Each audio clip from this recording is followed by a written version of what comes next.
12 रबीउल अव्वल से पहले इंशाअल्लाह, 12 रबीउल अव्वल शरीफ से पहले, ईद मिलादुन नबी से पहले इंशाअल्लाह जिस दिन फजर की नमाज पढ़ेंगे ना, आप यकीन करें मुझे एक शख्स याद है, उसके बेटे की शादी थी, तो वो कहते मैं सवेरे सवेरे निकल रहा था, एक बंदे से मैंने पैसे लेने थे, मेरे काबू नहीं आता था, तो सुबह सुबह वो मुझे मिल गया, मेरे पुत्र की शादी थी।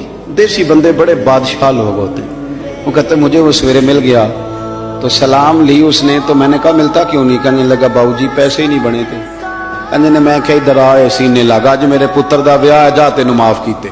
तो यार जिस दिन किसी के बेटे की शादी है उस दिन वो लोगों को कर्जे भी माफ कर देता है, तो जिस दिन तेरे और मेरे नबी का मिलाद होता है, ईद मिलाद वाले दिन भी खोट रखते हो, उस दिन भी रिश्तेदारों का गिला करते हो, उस दिन भी किसी के लिए बुग़्ज़ रखते हो। फजर पढ़ो और दुश्मन को फोन करके कहो जा तुझे माफ किया, आज रहमत लिल आलमीन नबी का मिलाद शरीफ।